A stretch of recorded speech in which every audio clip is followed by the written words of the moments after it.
hunting, fishing, cooking, camping, conservation, travel, gardening, photography, family. Family. Family. This is the Outdoor Ruhls Podcast.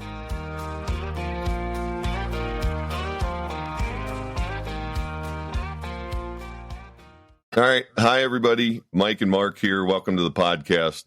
We're going to lay down a quick intro to the episode we're delivering this week. Last week, if you listened, you'll recall that we promised we were going to drop the Grant's Ruhl episode where we talk all about our Pop Grant and the Ruhl family history through the lens of the 5 Grants.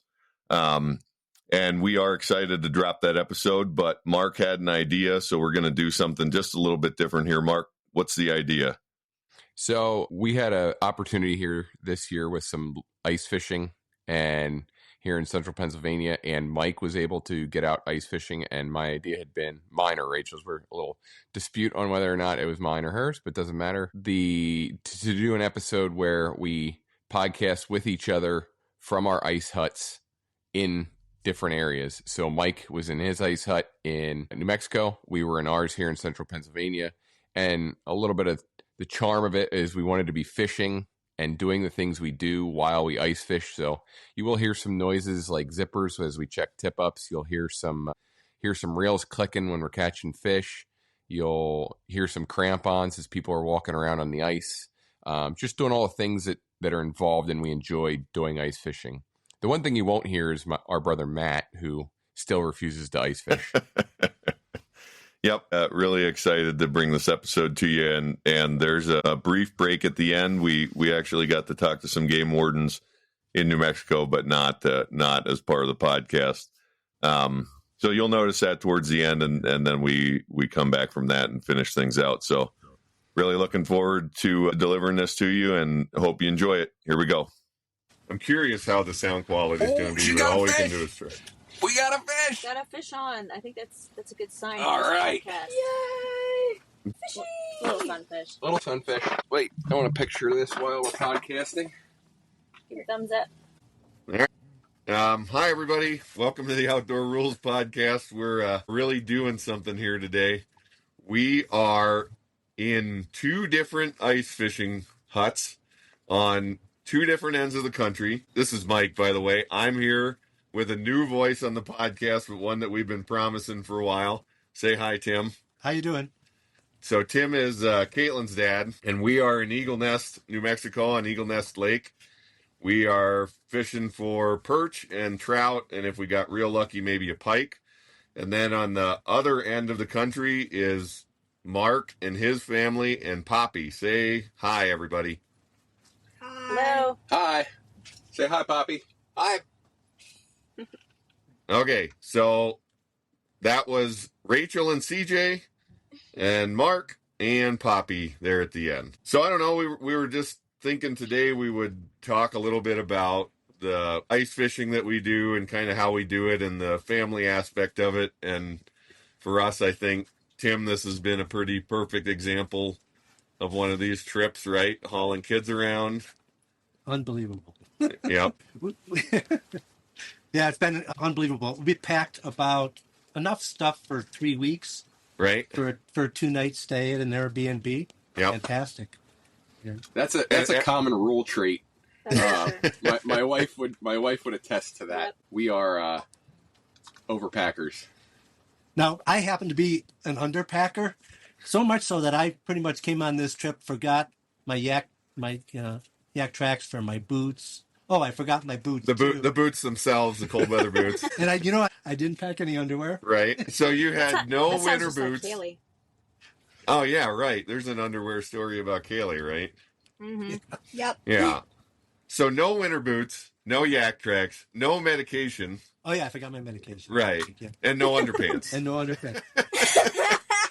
Now, well, Tim, I would say that if you were on my end, I would probably have triples of everything you need except maybe the medication. So that's how I am. Oh, CJ's got another fish. All right, we just pulled another sunny through the ice. Nice. Good job, CJ.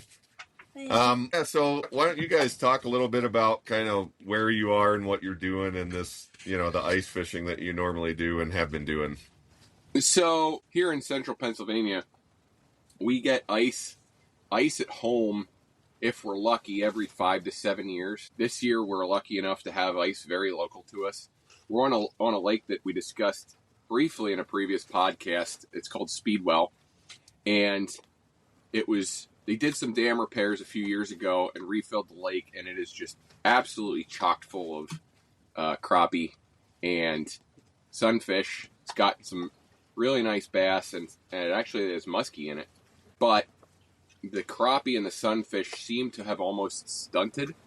Mike would be able to talk about that a little bit better, obviously. But there's so many numbers. You can come out here on a spring day and catch 50, 60, 80 crappie very easily. They're just all very small. So that's the lake we're on today. It's very close to home, which makes it nice. In a typical year, people ask me, where we ice fish, and my response is always the least distance I have to drive to get to fishable ice. Some years that's 2 hours, some years that's 4 hours, but we're mostly fishing for panfish. And there's a couple lakes we go to where we try to fish for some pike and some other stuff like that. Mostly panfish. And here and again, we'll fish for trout. We have some trout lakes we'll fish for. Yeah, and so talk a little bit about like setup stuff, Mark. What gear are you using? How are you staying comfortable? All of that stuff. Lots of food. Snacks. Snacks. Another Ruhl trait. Yeah. You got to pack plenty of snacks. But it's not part just of the packing is snacks. Warm snacks. We wouldn't survive a day ice fishing without Jetboils. We've got to have a Jetboil. Yeah. So we fish with our Jetboil, or we always have our Jetboil. So we're in an Eskimo ice hut, a 450, I believe. And it's we have a buddy heater in here, a little table. We're running some tip-ups. I'm running some jaw jackers, which are legal here in Pennsylvania. Haven't had much luck here today with any of those things, but it's mostly today, like mostly pan fishing. And so you're fishing jigging rods with what? Maggots. Like a tungsten jig, and then we tip it up with a maggot, with a spike or with a wax worm. We used to always fish just primarily waxies, but thanks to you, Mike, you got me onto spikes, and we typically, it seems like it's a smaller target, especially on these smaller fish, and they're just so much more hardy. You can catch 4 or 5 fish on one spike compared to, you lose a waxie on 4 waxies on one fish. And you seem to get more hits. We have like the UV light to hit our glow jigs. So anytime that we check the hook or rebait or catch a fish, we will kind of like hit the jig head with that UV light for a bit. So it's a little more enticing to the fish down below.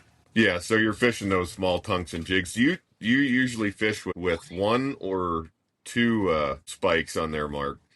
I'll mix it up. It just depends on how the fish are acting. Typically, with the sunfish, I use 1, and with crappies, when I'm a little higher up in the water column, I'm using 2. We caught something, but it's CJ's ice fishing suit. CJ has hooked herself now. Oh, geez, that's going to happen. This was kind of the fun of this podcast to me was doing something live where we're working out, we're catching some fish. Maybe a tip up goes off here or there, and it's just a little different than what we normally do.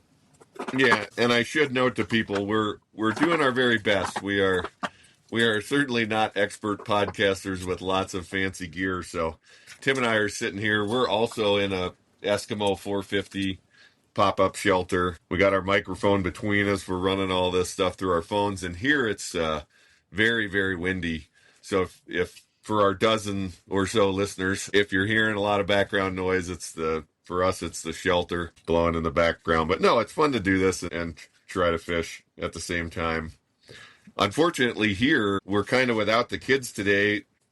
We were out from first light almost to last light yesterday, and the kids were out for all but probably 2 hours of that. Fishing's been a little slow, but it's crazy windy. Like it was sustained 25 to 30, probably with gusts of 40 yesterday in the afternoon. So these shelters, I feel like for fishing with kids, for doing family stuff, like almost impossible without them. What do you think, Tim? Yeah, you need a shelter and you need cellular reception. Yeah, right. That definitely helps keep the kids out here. And then the other thing, we almost, when we're bringing the kids, we pretty much always bring the heater. We have a little buddy heater, and even when it's really cold, man, that thing gets the shelter. You can almost get it uncomfortably warm, even when it's quite cold out here. I would say the same thing. It's incredible how quick you can warm up a shelter with one of those. And these huts are insulated, for those people who don't know. It's kind of like a glorified hunting blind, but they're much more insulated than our regular hunting blind is. So it gets warm quick.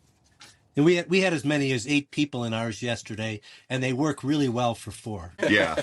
We had some friends that came out, and all 6 of us, Tim and Caitlin's mom, Denise, she really enjoys ice fishing. She doesn't always let on, I think, that how much she enjoys it, but she really does enjoy it. She never turns it down. No, she never says no to ice fishing. Although on Friday, when we came out here in the wind and didn't set the shelter up and spent a couple hours, that was late afternoon, she's like, I'm not coming back to that. That was a lot. Yeah. And what we were trying to do here, we get ice. We've never had a year that I've lived here that there hasn't been some ice fishing available. But Eagle Nest is the place that we really prefer to come because it has trout and particularly perch. We really like to fish for big perch, and there's really nice perch here. And then the pike are an interesting element too. But it's worth mentioning that we're at 9,000 feet? Yeah. About 9,000 foot elevation. Right. But we usually have ice starting around Christmas or the beginning of January that you can fish. And this year we didn't have it until this week. The state park here didn't open the lake to fishing until this week. So, once it opened, we got up here as quickly as we could. But I haven't done any fishing before this end of January. It's actually the beginning of February now. Ooh, there's a fish coming up off the bottom on our electronics. Ooh, where is he? Come on. No bite. Darn it. So anyway, I was saying that when we went out Friday afternoon, we went out without the shelter to try to find some fish because it's such a production to set the shelter up. We took it with us, but we never set it up because we didn't land on any fish until real late in the day. And that was tough on the kids and on Denise too. I think on all of us, it's tough sitting out there in the wind. But anyway, we did find a few perch and a trout at the end of the day Friday, and then we went out first thing Saturday morning, and a couple of us went out and got the shelter set up. And actually, Caitlin and I and a friend went out and got everything set up, and then Tim and Denise brought the kids out an hour or two later. So that was really nice. That really I've found is when you can do it is one of the best ways to go about it with kids. So if you can get out there early, find some fish, get yourself set up, and then have them come out, it really seems to streamline the process and makes the day go where they can stick it out a lot longer. Yeah, right, because they can usually make the trip out. And we do walk pretty far at a lot of these places. I mean, at least a half a mile, usually more like a mile to the spots that we're going to. And we find that we can get the kids out there okay, but if once you're out there, if they have to stand around in the wind while you do a bunch of stuff, then then they get cold, and then it's harder to get them back warm and get them into the whole scene. So hey, CJ, I was curious, what's your favorite thing about ice fishing, or what are the parts of it that you really like? I like catching fish and sliding on the ice because we'll run and then jump onto the ice and just slide around. She jumps and slide. Yeah, she can go a long way, and she jumps on her knees. And every time she does it, I just look at that and think, "Oh, that hurts my knees watching it." Yeah. But today the ice is real clean. We had some rain here the other day, so there's no snow on top of it. It's a skatable sheet of ice, and she found out we could hook the sled harness up, and she could drag me around in the sled. So we were spinning each other around in it because when you turned, it would full shenanigans. It would turn you really, really, really hard. What's your favorite type of fish to catch out here on the ice? Perch. Perch, yeah. They're tastiest crappie. too. Yeah, I like to catch the big panfish that you can eat. What about you, CJ? Yeah. I was just gonna say that she never complains about being out here any later. Usually there's tears and we have to go back in. It doesn't matter how long we've been out or what temperature it is. She's always wanting to be out. Even if they don't have the ice hut up. Yeah. Yeah. She's tougher than me. Rachel, for you, like, what's the best part of this? Here's some fish coming for us. We're going to get one here. There he is. Yes. Oh, we got a double. We're doubled up here. Man, there's fish everywhere down there. Must be a big school of perch. I got it on my other rod, too. I love hearing the reels. I got one. You might be hooked together. Yeah, that's possible. Yeah. Shoot. Oh, my perch is trying to get back down the hole. We got a school to come through finally. No? Nice. Yeah, I lost him. We had 3 hooked. We got 2. Oh, well, we got a double. Yeah, right. All right. What did I tell you, Mike? What did I tell you? They'll be biting today. Lucky today. We came to the easiest spot. We're in much shallower water. This is my first bite in two and a half days. Yeah, we'll get into the challenges we've encountered here. It's not been the best trip. No, Rachel, what I was asking was, as a mom. Oh, there's fish right here. Rachel's now not going to be able to leave. She's your good luck charm. Come back, fishy. We have like 5 minutes. That's okay. Rachel, as a mom, what do you like about ice fishing? Like, what's the, what? I don't know. I guess what I'm trying to ask. One, personally, what do you like about it, and particularly, with the kid aspect, what's attractive to you with it? I think it teaches her patience for sure and gives her some grit. Not just if she's uncomfortable, it's not like we're just going to pack up and leave. She's got to find things to do things to keep warm. If she's complaining about, wanting to catch fish, and it's like, well, you can't catch fish if your line's not in the water. So then, the typical kid complaint. But yeah, I don't know. It's just really fun being out here as a family. I always really enjoy prepping food. This morning made some bacon, egg, and cheese bagel sandwiches and wrapped them up for everybody to reheat out on the ice, and thermos full of hot chocolate for the kids. And it's just a lot of fun and making the outdoor experiences just memorable. And you were talking about your Jetboil and the food side of it. What do you do? What are the things that you guys make? Well, mostly Mountain House meals. Mac and cheese is a big go-to on our end, but we'd like to get like the frying pan for the Jetboils so we can just bring our own things and make it. If we have a couple days where we know we're going to be on the ice for a long time, if we have friends coming to visit on the ice, if we're fishing more locally, we'll even haul out the birch barrel and we'll have like beef stew going. We've done all kinds of food out on the ice because what is the term for the birch barrel, Mark? Like the canister it's high up, so it's not, it's hot on a tripod, ice. So it sits off the ice plenty, so you don't melt any ice with it, which is like, and so you get warm. We had kids making s'mores out there in the ice one year, and it's just a blast. I would really, really like to get into making our own meals and freeze drying them ourselves. But just pricing out freeze dryers, and that's an expensive proposition. We should just go in and split one as a family. There we go. We'll just ship them out. I know for us it's fun. We found with the kids that surprisingly, like, they don't get that cold. I mean, unless, if they go out of the tent and play around, then they'll get cold. But yeah. But your kids are hot-blooded. I mean, they walk around outside with no hat and gloves. Yeah, or shoes. Right. When it's 20 degrees. They're that really sounds like heaven. Yeah. Yeah, no, it's a blast. When Mark and I first started ice fishing, was when we were, only just dating. So years and years before CJ came around, and I remember there were days where he was working and I had off work, and I would just take it and go fishing. Even if at that point in time we only had like a handheld auger where you had to do it yourself. And I don't know, kind of like what Caitlin and I were talking about in the girls podcast. It was kind of an empowering thing to be able to go out and do it myself. And Yeah, I remember specifically one day was so good for trout fishing out on Stover, and I could not keep the fish off my tip-ups. And when I had to head into work that day, I remember packing all my gear up, and I wasn't even fully off the ice.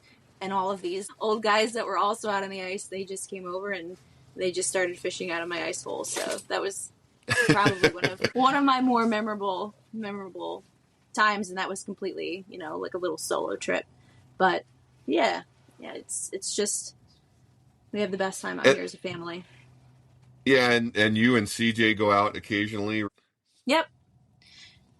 If Mark's got to work, we'll still go out there and do it. We don't go to the places that are 3-4 hours away, but we'll go to the places like half an hour to an Speedwell. hour. Yeah, Speedwell, Memorial, stuff like that. So I had a friend come from Louisiana a couple years ago, and she hadn't even seen more than an inch of ice, and she came out and we had a blizzard, and we went ice fishing, and caught a pickerel, and she was just tickled. Like, it was just the coolest experience for her.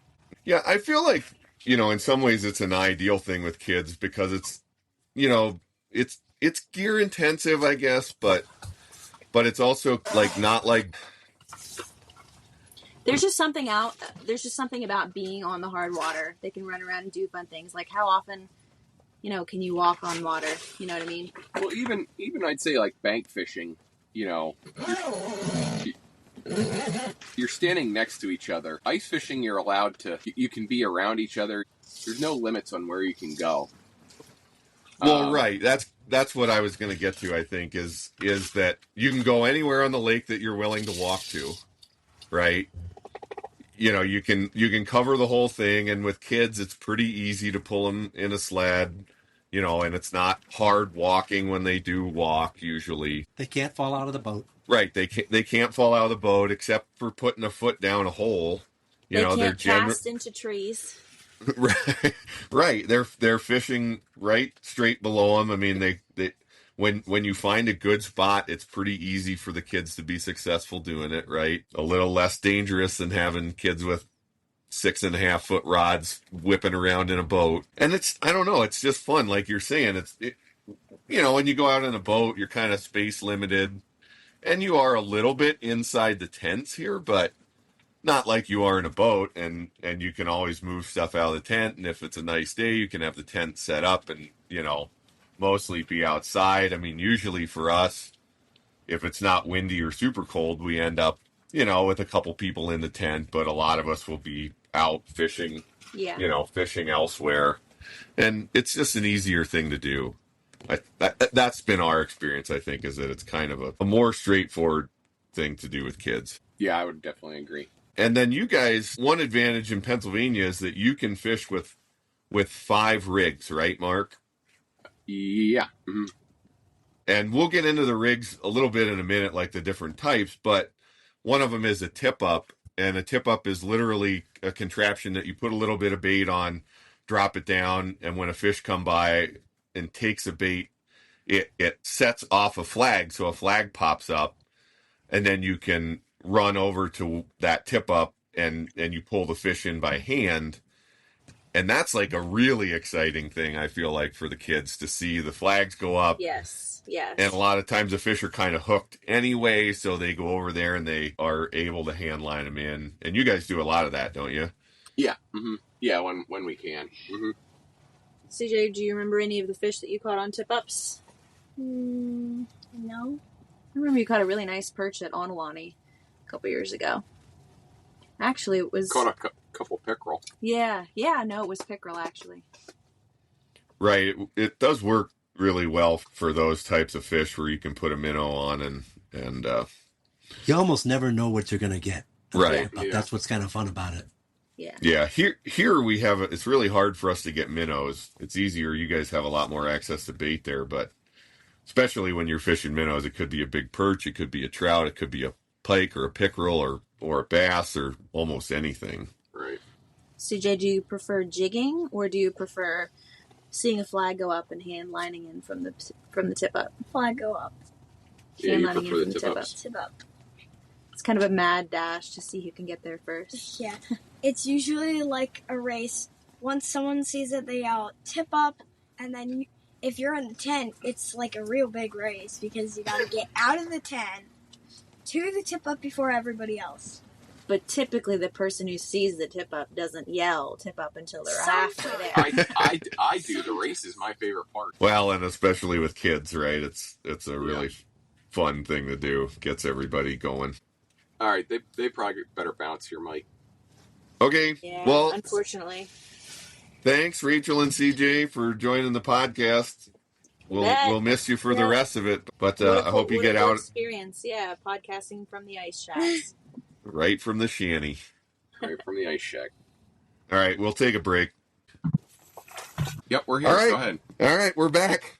We're back on the podcast, and GT's hooked up with looks like about a 14-inch trout. Pretty nice fish here. Nice. We had a big one on like this yesterday. Nisi had one that was probably 20 inches, and we could not get its head turned into the hole, and we lost him. But we're working on this one. So, Poppy, how's the day of fishing going? Well, always the fishing's good. For me today, the catching hasn't been so good. In fact, it's been non-existent. In fact, his granddaughter outfished him in the 30 minutes she was on this podcast. Well, that's good. Not in my opinion. Well, but our dozens of listeners might enjoy that your granddaughter outfished you. Yeah, I'm sure they will. It'll make me more happy. Oh, there he is. Oh, come on. Ah, we had him up in the whole tail first. He just splashed me in the face. Oh, Poppy's got on now, finally. All right. This is a transcontinental double. Yeah. And the podcasts are lucky for fishing. This might be the first transcontinental double in podcast history. Yeah, that's right. We're making history here, folks. We are definitely. The sunfish that I have, I think you could lay two of them across the hole. And it's a 6-inch augers. That doesn't bode well for the fishing today. Oh, come on. There he is. We got him. Woo! Nice. All right, we're back, folks. We got the trout, and then I accidentally unplugged the microphone in the process. What is that? That's a good 14er? Yeah, it's probably a 14-inch rainbow. It's a nice one. What are you using, Michael, as far as your electronics? So I'm using a Garmin Striker, the little one, with an ice fishing transducer. Okay. So I don't know what model exactly this is, but it's a small one. It was about $150. And then I think the specific ice transducer was a little bit more. Yeah, they're around 80 or 90, I think, now. Yeah. I have the same unit. I have since switched. I have a Helix 7, a Humminbird Helix 7 that Dad, we rigged up so Dad can use in his little John boat. So he can drive around on these lakes that we like to fish, and look for structure and mark it and map it. And then I can go right to my spots, right to where we want to be. Yeah, that's a really good idea. I have actually mapped this lake, Speedwell. So yeah, we were out last night, and just to see how the fishing would be, see what the ice conditions were for today without CJ. And then, today we came and we looked for some spots where the depths really change to fish those edges. It hasn't really worked for big fish, but we're catching fish. So yeah, we're we just kind of have fished this lake so much in the last. Oh, there's a fish. I don't think he's going to bite though. Yes, Oh, Tim's got him. Nice. Oh, I missed him. Did you miss him? I don't think so. Maybe I did. Yep. Oh, there's another one. Boy, this is funny, Mark. It was so tough yesterday, and I went to a spot that was hard to get to. Yep. And now today, this is much improved fishing. That's one of the things I like about ice fishing is you can. I say sometimes it's almost like a game of chess. You can almost outthink yourself sometimes. And I mean, we've all had very, very bad days fishing. You just don't know why. Yeah, well, it's like any fishing. Right. There's a little bit better sunfish. A little better. You just don't. It's a real chess match, and I've gone places where I feel like I can catch a fish almost guaranteed, and had days where we couldn't get a bite or get a mark on our electronics. And then I've had, days where we go somewhere new and just the fishing's just off the charts, and I know it makes you feel like you know what you're doing. Yeah. Sometimes it's just hard to understand what's going on. What's the biggest fish you guys have ever caught through the ice?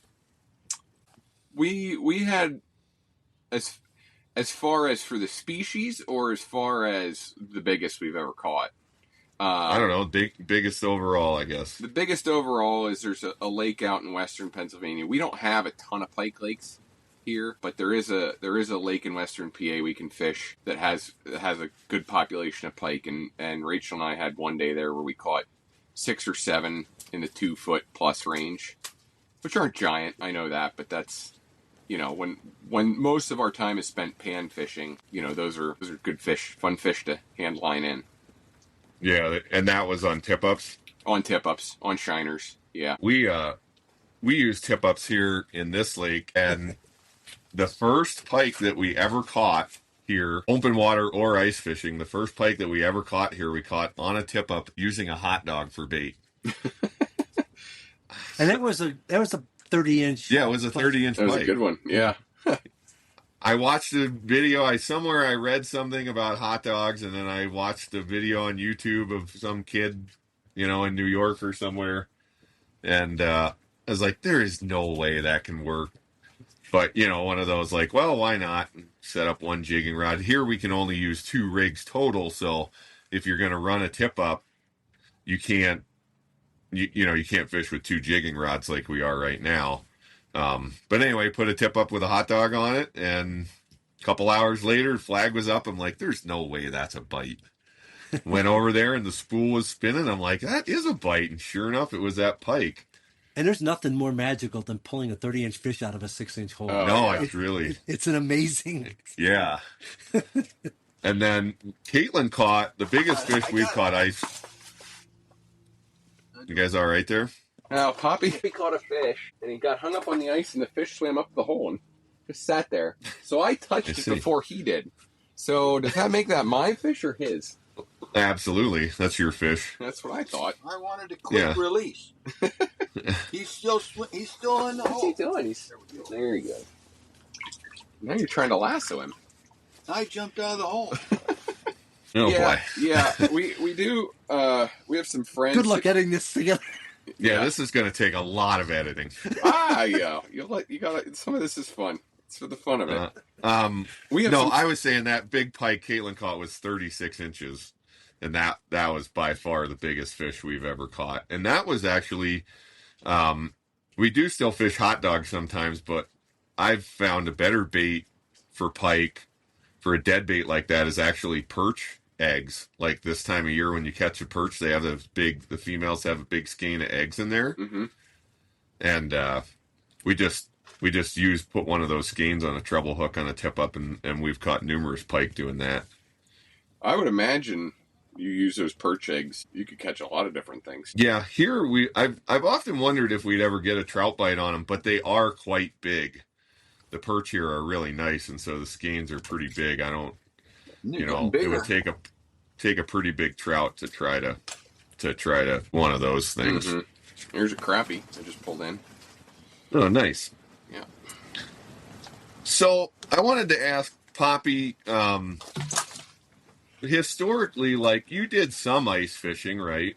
Yeah, not much though. I mean, I think when you were in college, my favorite time was that time we were on the lake there at Wellsboro. Nestmark.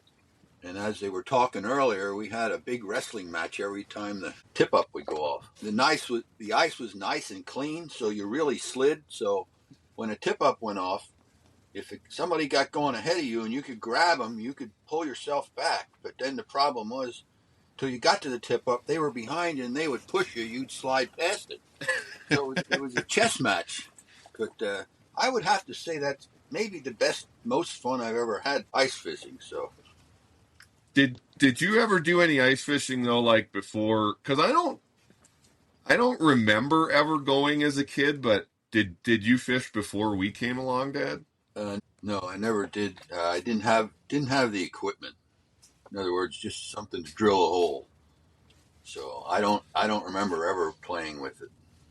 I mean, we would fish in the winter a lot of times, but not ice fishing. Mark, we should just kind of like cover the equipment side of this, almost from what's the absolute least that you need to do this, all the way up through kind of like what we're doing now. So when Rachel and I started, we didn't have much money. We were just freshly married, and I mean, an auger, you almost have to have some sort of auger. Well, you gotta have a way to make a hole in the ice. You gotta have a way to make a hole in the ice.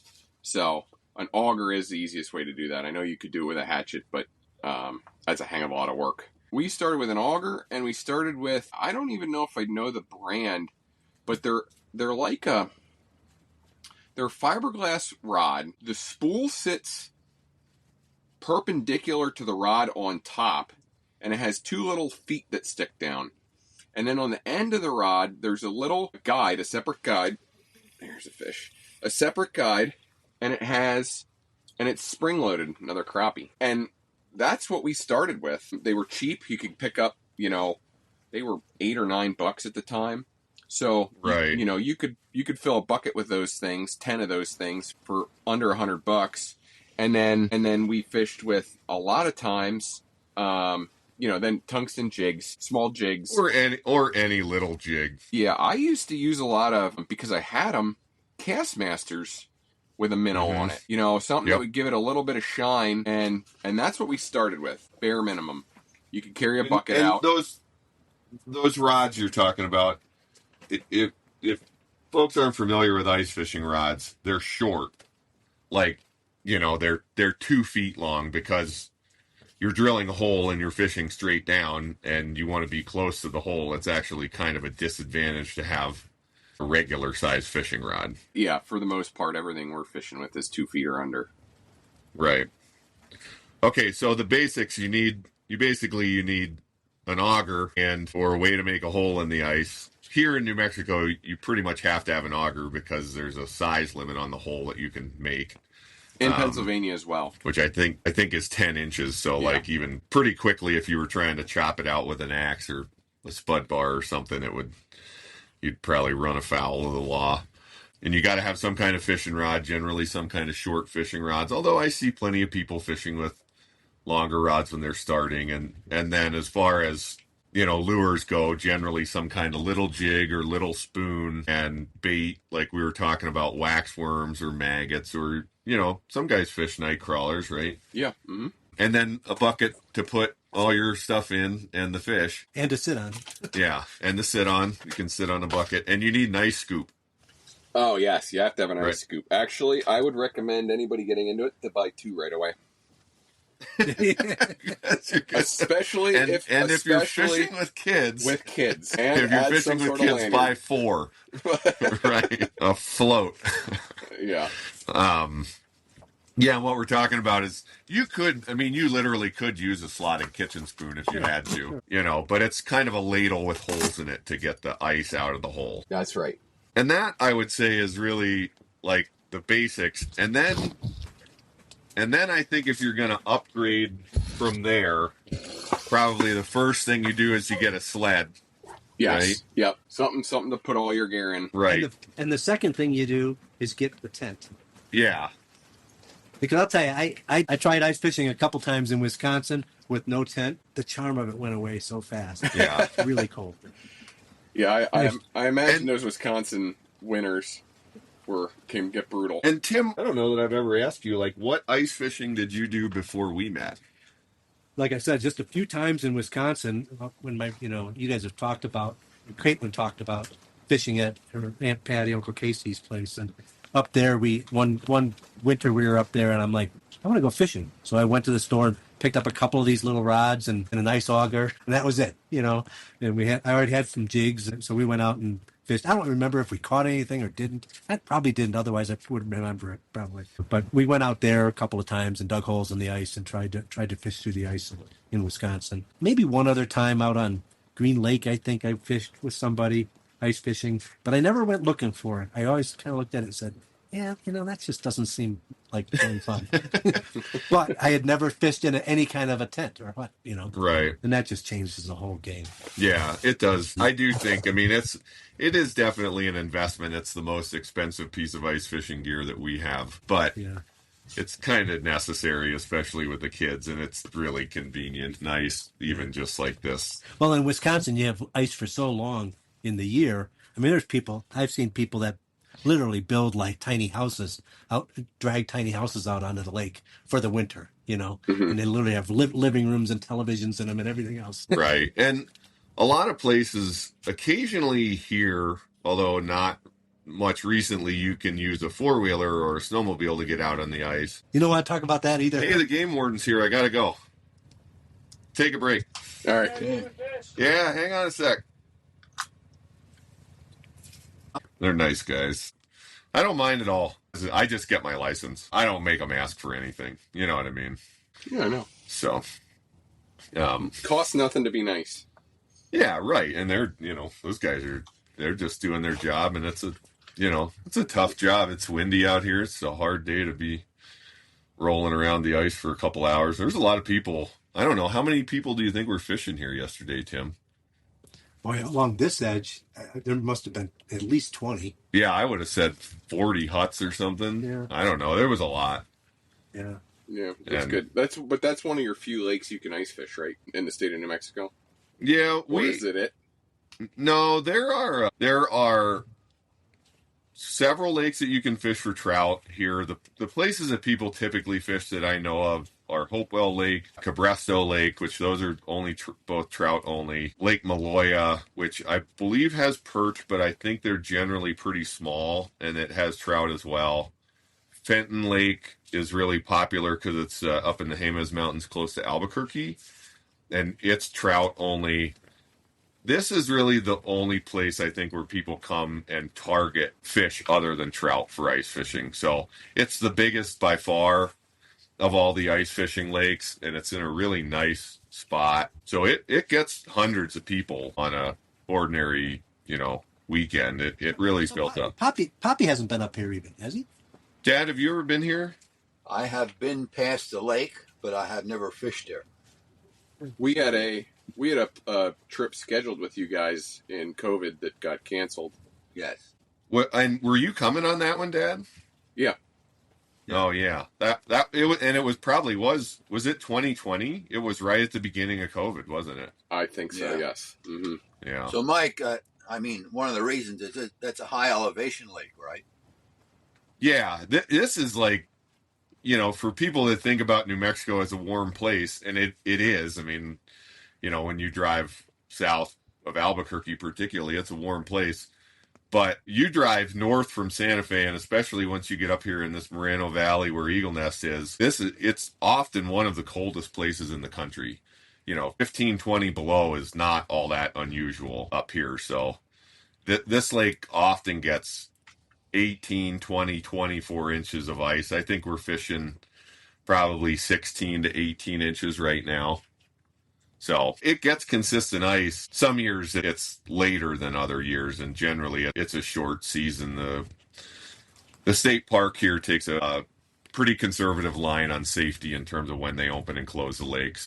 I don't think I've ever ice fished another lake in New Mexico. We were going to this year because sometimes some of the other lakes open earlier, but it just didn't work out. We were thinking about trying to take the boys up to Fenton to trout fish, but we ended up doing some open water fishing that weekend instead because that wasn't open yet either a few weeks ago. Do you know what the elevation is there? It's around 9,000 feet. I mean, it's always interesting living in Pennsylvania and tell people, well, yeah, my son lives in Santa Fe.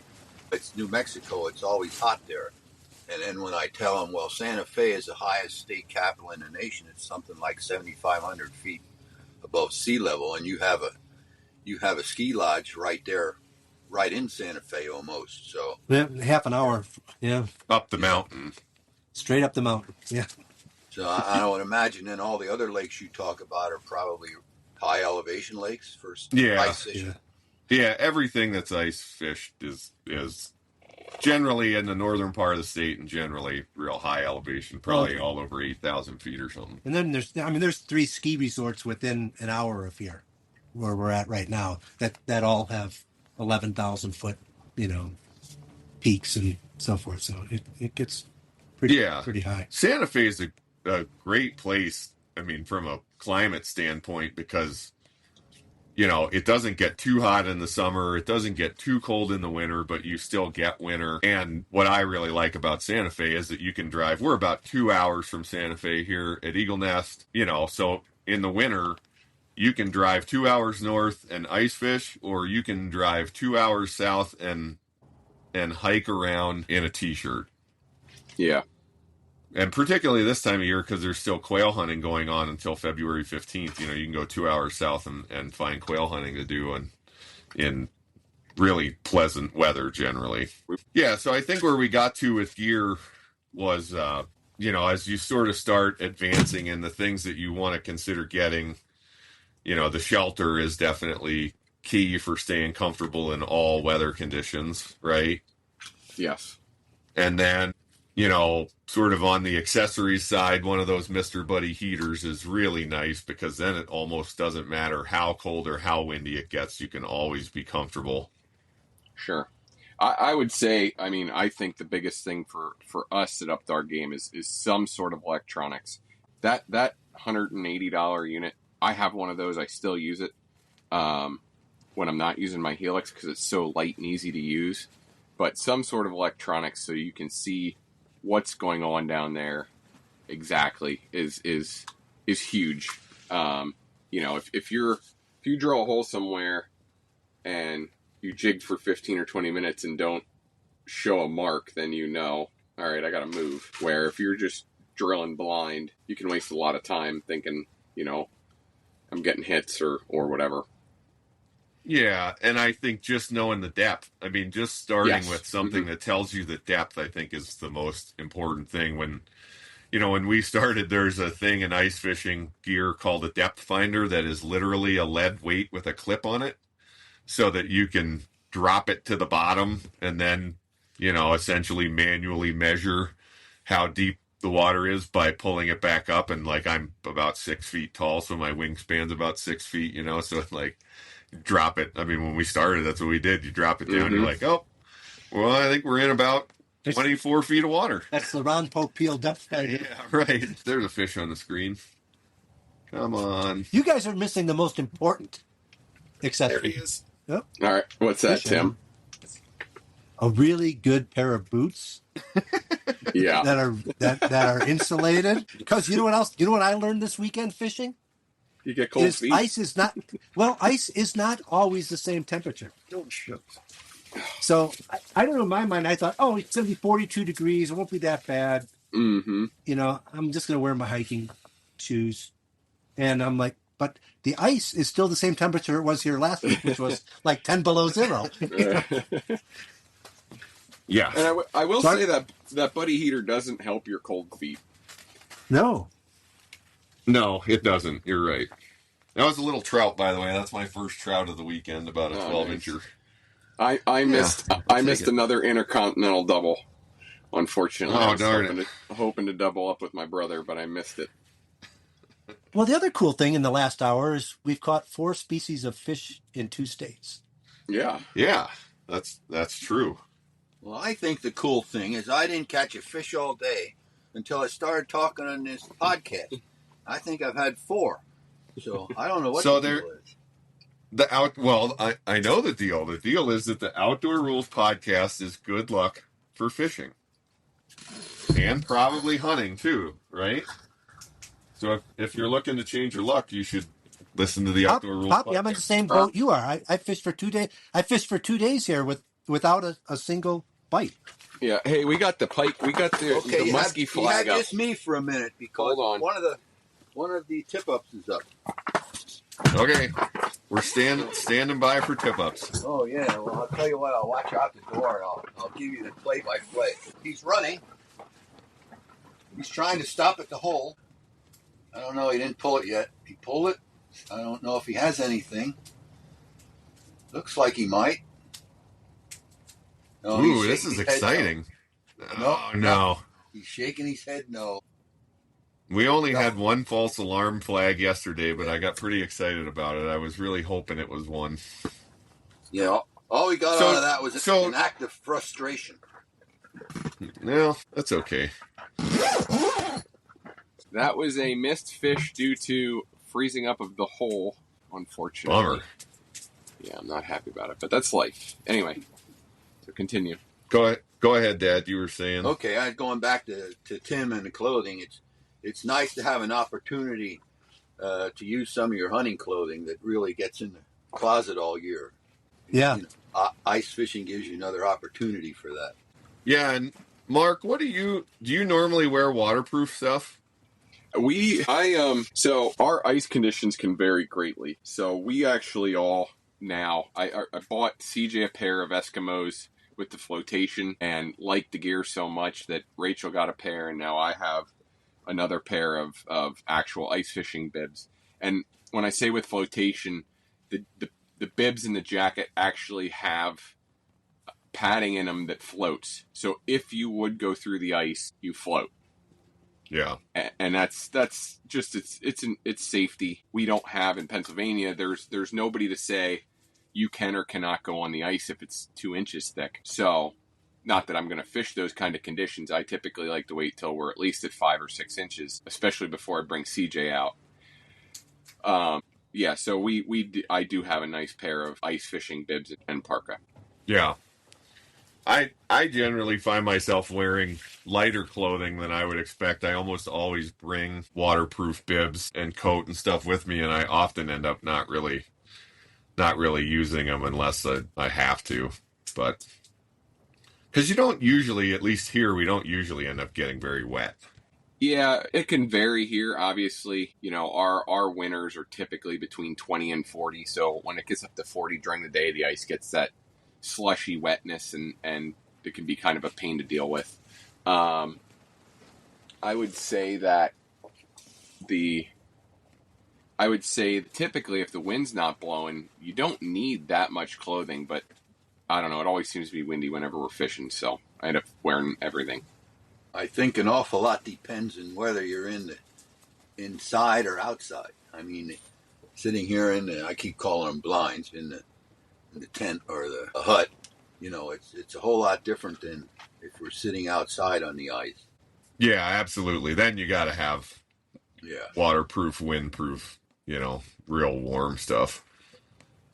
I generally just wear ski gear. Yeah, ski gear works really well. Oh, yeah. For ice fishing. Yeah. And, one of the things that is surprising, here we get so many sunny days. If we do get a day that's sunny and 40 degrees, man, you feel like you can be out on the ice in a t-shirt if the wind's not blowing. But, of course, as soon as the wind picks up, then that all changes. So, Mark, you were talking a little bit about electronics. You've kind of upgraded from these simple Garmin units. What are you're running a Humminbird now? Yeah, a Humminbird Helix 7. Obviously, I'd like to have live scope, but I'm not quite there. The problem is for us, if I lived in New York or Minnesota, Wisconsin, somewhere like that, where you could use it for a real long period of time, it would make sense. But I wanted the ability to be able to, like I said, chart and have the maps where I could see. And my little unit, you can get that unit with maps on it, and maybe that's something I would have purchased knowing that now. But I needed I wanted a power box anyway. So I created out of one of those Yeti boxes, a power box. I have a 50 amp hour lithium battery in there and some switches. And as Rachel alluded to earlier, we have a bait charger, a UV light in there. And then I can charge some phones. I can hook up my ice hut lights when we're fishing at dark or after dark. So yeah. You can package that up, Mark. Sell that damn darn thing. Yeah. I'm really happy with it. So it's been great. And then I have the the unit on a ball mount so we can swivel it around in here and change angles. And yeah, I'm really happy with it, how it turned out. And like you alluded to live scope, that's like a forward facing sonar. That's kind of the next level up. The guys that are running those have them on kind of like a swivel mount, right? So they can put it down through the hole and look any direction that they want. And that really starts to give you the ability to be like, oh, there's structure over there, or there are fish over there, and move to get on top of them. Right. A lot you can do with those live imaging forward facing sonar. There's a lot you can do with those that really is a big advantage in fishing. Oh, there's a better fish. What do you got? Just another crappie. It's not that good. It just must have been in the sticks. Well, when you're catching 3 inches, we're doubled up. Oh boy. Pennsylvania double. Log again. Poppy's having issues with a log in his hole. Oh, he got it out. As far as gear goes, I do want to say they have they've come out in the last few years with some great drill options for augers for people that cost right around what a hand auger costs, and all you need is to have your own drill, which, most people have a drill. And that has made things so much nicer. When I started, your option was hand auger or gas auger. Right. That is a very good point, that particularly augers, I think, and particularly using electric has come just a long way. And like you said, Mark, I went in college, I got tired of drilling holes by hand because we ice fished like every day of every weekend that there was ice. And I found this crazy old Jiffy ice drill. It must have been like a 60s model that had hardly been used, and it worked well, but eventually I loaned it to somebody who loaned it to somebody who loaned it to somebody, as you do in college, and then I have absolutely no idea where that Jiffy ice drill ended up. It disappeared into the vapor. And then for a while I was back to a hand auger, and then like you're saying, I eventually bought an adapter for I already had the blade for my hand auger, and all I needed to attach it to my drill was a pretty simple adapter. But now I'm actually running a Ryobi earth auger that I got an ice blade for. And nice. Man, that thing it's kind of heavy to move around, but it is really slick. But if you're running kind of light and fast, that the electric drill option is really a super way to go and not all that expensive. Yeah. Especially if you already, like I said, have the drill. Yeah. And I will say, we still use our gas auger, and it is easier on your body, probably like your earth auger is. It's much easier on your body than the drill is, but it is nice being quiet and quick with a drill. So I don't use my gas auger much anymore. The other thing that I liked when I was using the drill, or when I used the drill, is that because it's just an adapter from the hand auger blade that I have, I still carry the handle for the hand auger. So if my drill quits me or something, something happens, then I have a way to drill a hole. Because that, especially when you work with gas augers, I feel like you never quite know when you're out there, when you're not going to be able to get the thing to start. Now, Mark, you're a little better with small gas engines than most people because of your business. My training, yeah. Not and not me. And I would recommend anybody who has a gas auger I missed the fish, to use a product called, there's a couple products now, but I use True Fuel in mine, and that stuff's lasts for like 3 years. I don't even have to worry about it. It's a great product. So that's all I run in mine. Like a fuel stabilizer product? It's actual fuel. It's already pre-mixed 50-1. Oh, I understand. So it's in a red can. There's a couple other brands, Aspen Fuel, stuff like that. But that's a great product that has kind of taken some of those concerns of not getting your auger started out of the equation. Yeah, those are ethanol-free fuels too, yes. Right? Mm-hmm. Yep. Yeah. Yeah, and then beyond that, gear-wise, I mean, like we've been talking about, we're sitting here with, upgraded rods from what we were initially mentioning, but I don't run anything crazy expensive. Tim and I have both bought these, the brand is 13 Fishing, but they're like a dead drop reel. There's a fish, Tim. We're on that here. Sound. Love that sound. see, is it going to be a... Oh, it's a perch. All right, nice big perch, too. There's another one down there. So I believe I'm using a free fall, the same thing, a free fall ghost. Black Betty's another name for it. Yep. And there's quite a few of these. I don't know how you dead drop, like you said, and they are so much. I think they're so much handier to use than a spool, than a traditional style spinning reel. Yeah, I agree. For straight dropping. Right. A lot more control of how it falls, but we're still running a lot of, conventional spinning reels, ice fishing setups, but real small spinning reels. And you can buy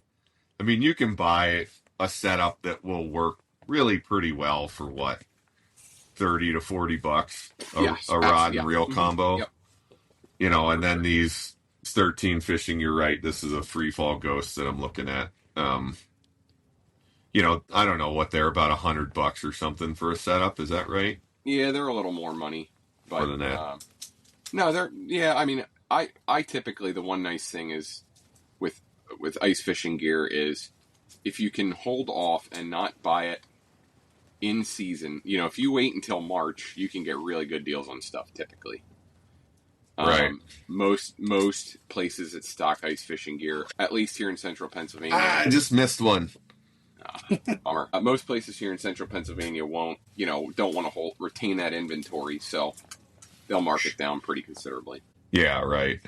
There's a bunch of fish here. I think we just got a school of perch to come through. Well, don't miss them. Yeah, I know.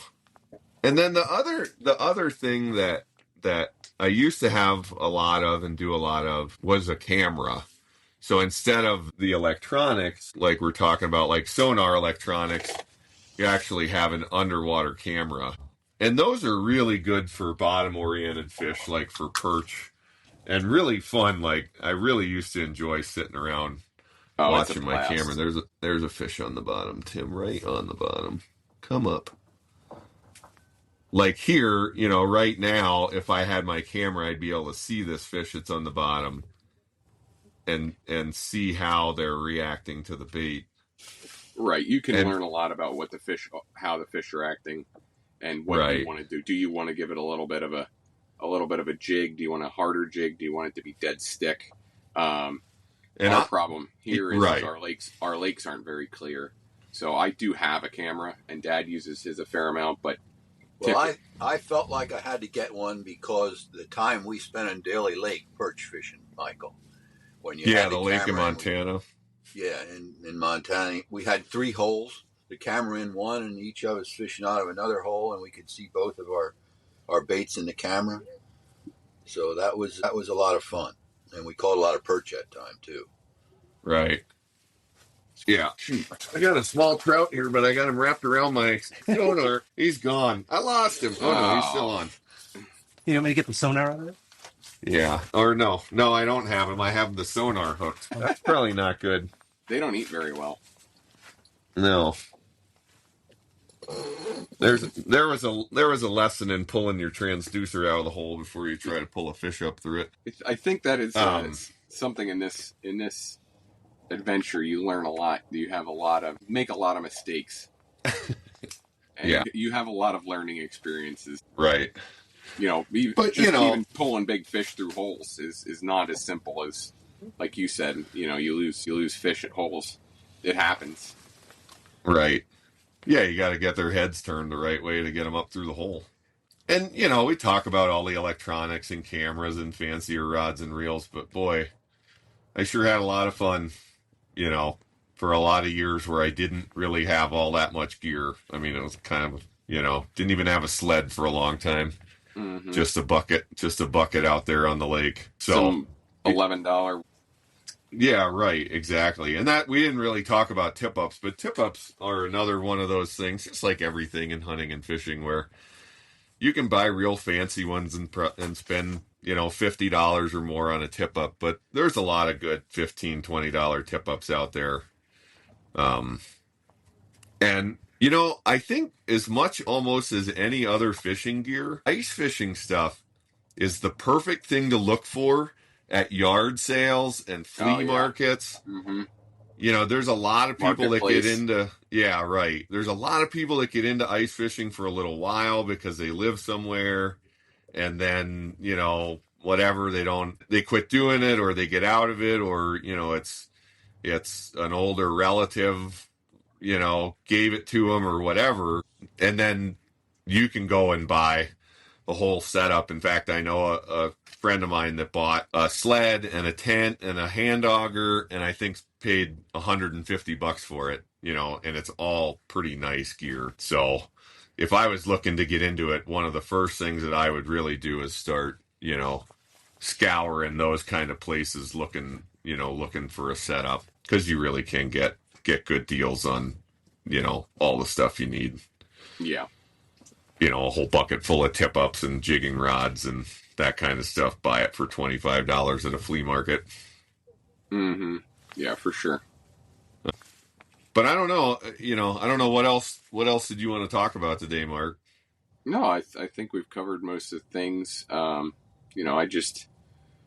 This is just one of my favorite pursuits. I don't freshwater fish a whole lot anymore, but this is what we make the most time for as far as freshwater fishing goes. I don't bass fish like Matt does. I will go out for crappies when the crappies are in, but this is my favorite pursuit on freshwater. So we make as much time for it as we can when we have the ice. And I think, like we talked about it, for both of us, we both have young kids, and it's just something that is so, I don't want to say it's easy to do with young kids, because nothing in the outdoor pursuits is easy to do with young kids, but I think we've found it's really, something that you can do. Like, you can accomplish this, and you can have a good time. And, if you have decent fishing, the kids can catch fish, and I don't know, we just have so much fun doing it. I hate the idea of missing out on it, and every now and then, well, last year I don't think we got out once. Not once. Just schedules didn't allow it. But I would really encourage everybody, that's listening and thinking about it, to give it a try, because it seems like it's just something that sounds like it would be so miserable, and yet somehow I think it's so much fun. It's not. It's so much fun. Well, the one thing we didn't talk about was what happens when you put 6 people, 2 little kids and 2 parents and 2 grandparents in a tent together for 6 or 8 hours, and the conversations that happen as a result are pretty interesting. Right, you get to be together. You do. It's like playing a board game or something like that. It's that kind of activity. It's not entirely about screens. Right. Right. And so forth. And, kids, like yesterday, Robert was going around the tent asking everybody, tell me about the biggest fish you ever caught. You wanted to know everybody's biggest catch story, Right. When else would you do that, Yeah, and then we were out with another family and some other friends, and anytime somebody caught a fish somewhere, Robert was running to their shelter or running out to where they were on the ice, and, and he wants to carry every fish to the bucket, and he has since he was 3 years old, right. So yeah, that's CJ just, too. Well, kind of that's where I was going. I mean, the only ice fishing I've ever done is with family. So, it's another chance to get out with a family. Now, there were other people with us, like you were just indicating, Tim, and it's an enjoyable time to meet people also, but it's a good time to spend time with family that you don't have maybe opportunities other time to do.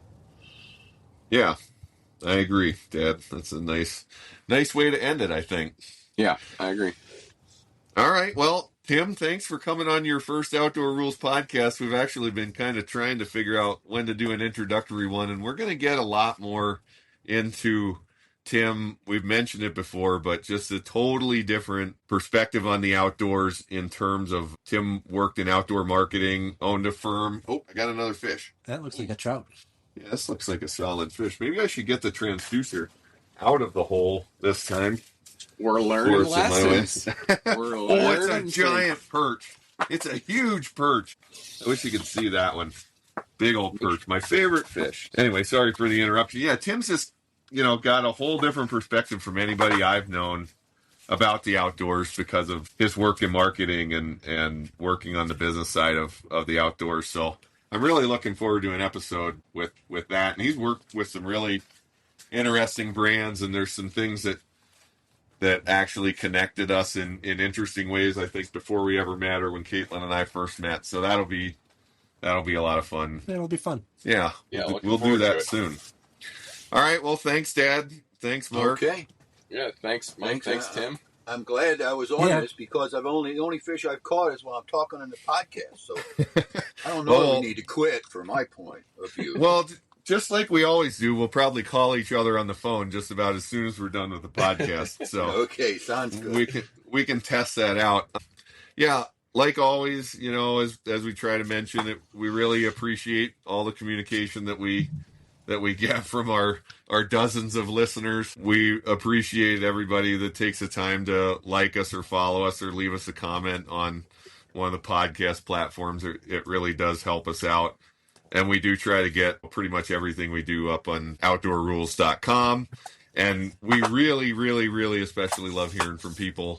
And you can always get a hold of us at outdoorruhls@gmail.com. That's the quickest and easiest way to get us. So we'll be back with another episode next week. So thanks everybody for listening. Thank you, guys. Thanks, guys. Love you guys. Love you too, Mike.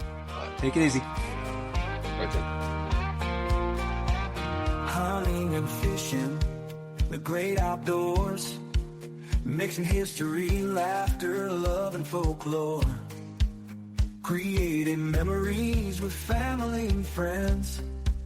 These are the trophies that matter in the end. Outdoor Ruhls.